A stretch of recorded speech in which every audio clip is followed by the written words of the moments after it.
ৰাজ্যৰ চৰকাৰী চিকিৎসা মহাবিদ্যালয়সমূহৰ যিসমূহ মাচুল বৃদ্ধি কৰা হৈছে সেই সন্দৰ্ভত আমি আপোনালোকক ইতিমধ্যে বাতৰি সংক্ৰান্তীয় খবৰ আমি যিসমূহ তথ্য আছে সেই তথ্যসমূহ আমি ইতিমধ্যে আপোনালোকক জনাইছো কিন্তু চৰকাৰী চিকিৎসালয়ৰ মাচুল বৃদ্ধিৰ পাছত মুখ্যমন্ত্ৰীগৰাকীয়ে মন্তব্য কৰিছে যে চৰকাৰী হাস্পতালত যেহেতু মাচুলৰ বৃদ্ধি হৈছে মাচুল বৃদ্ধি হোৱাৰ পাছত মই গৌৰৱ কৰিছো আৰু এই মন্তব্য কৰিছে মুখ্যমন্ত্ৰী ডক্টৰ হিমন্ত বিশ্ব শৰ্মা আৰু লগতে কৈছে যে সমালোচনাই প্ৰমাণপত্ৰ দিয়ে আৰু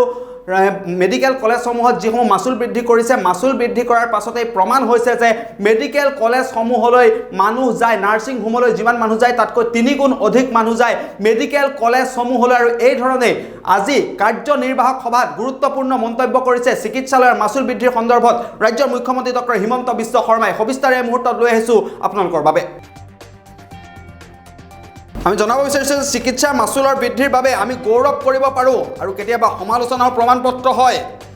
আৰু সমালোচনাই প্ৰমাণ কৰিলে যে চৰকাৰী চিকিৎসালয়লৈ মানুহ যায় আৰু মানুহ যায় বাবে মাচুল বৃদ্ধিৰ পাছতেই সৃষ্টি হৈছে প্ৰতিক্ৰিয়াৰ আৰু এমাহৰ বাবে আয়ুষ্মান কাৰ্ড যদি বন্ধ কৰি দিয়া হয় তেতিয়াই হাহাকাৰ লাগিব আৰু কংগ্ৰেছক ওপেন চ্যালেঞ্জ কৰিছে মুখ্যমন্ত্ৰী ডক্টৰ হিমন্ত বিশ্ব শৰ্মাই কংগ্ৰেছক ওপেন চ্যালেঞ্জ কৰি কৈছে যে এমাহৰ বাবে মোক আয়ুষ্মান কাৰ্ড বন্ধ কৰি দিবলৈ দিয়ক তাৰ পাছত দেখিব কিদৰে হাহাকাৰ লাগে কিদৰে প্ৰতিক্ৰিয়াৰ সৃষ্টি হয় কাৰণ চিকিৎসাৰ মাচুল বৃদ্ধিৰ বাবে বাতৰি প্ৰকাশ কৰিছিল বাতৰি কাকতসমূহত বাতৰি প্ৰকাশ কৰা হৈছিল আৰু তাৰ পাছতেই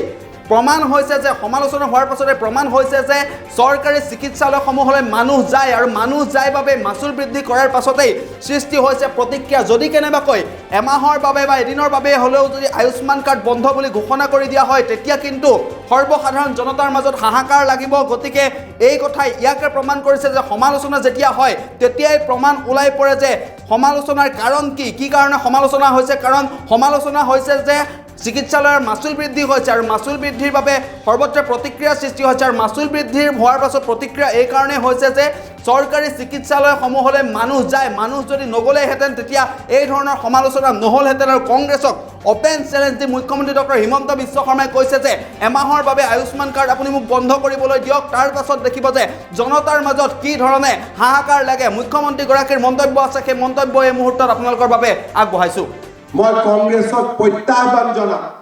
এটা দিন অৰুণোদয় আমাক বন্ধ কৰিব দিয়ক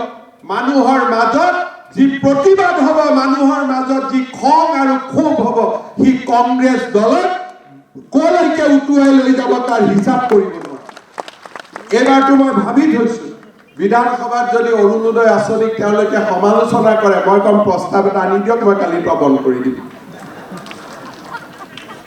তেতিয়া ক'ব নালাগে বন্ধ কৰিব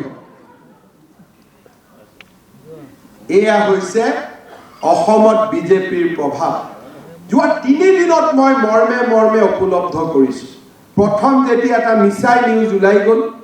যে নাৰ্ছিং হোমত আয়ুষ্মান ভাৰত কাৰ্ড নচলে আৰু এটা মিছা নিউজ ওলাই গ'ল বি বৰুৱা কেঞ্চাৰ ইনষ্টিটিউটত আয়ুষ্মান ভাৰত কাৰ্ড নচলে 3 নম্বৰ ওলাই গ'ল যে মেডিকেলত ৰেট বাঢ়ি গ'ল যেতিয়া মিডিয়াত ফেচবুকত ইমান লিখি হৈ গ'ল তেতিয়া মই গৌৰৱ অনুভৱ কৰিলো তাৰ মানে আমি ৰাইজৰ কাৰণে কিবা সেৱা কৰিব পাৰিছো আমি ৰাইজৰ কাৰণে কিবা কৰিব পাৰিছো কেতিয়াবা সমালোচনাও প্ৰমাণপত্ৰ এতিয়া কমাই দিলে হ'ল ৰেটখিনি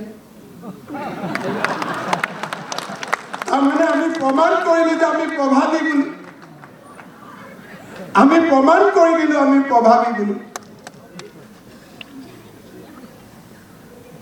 হয় না নহয়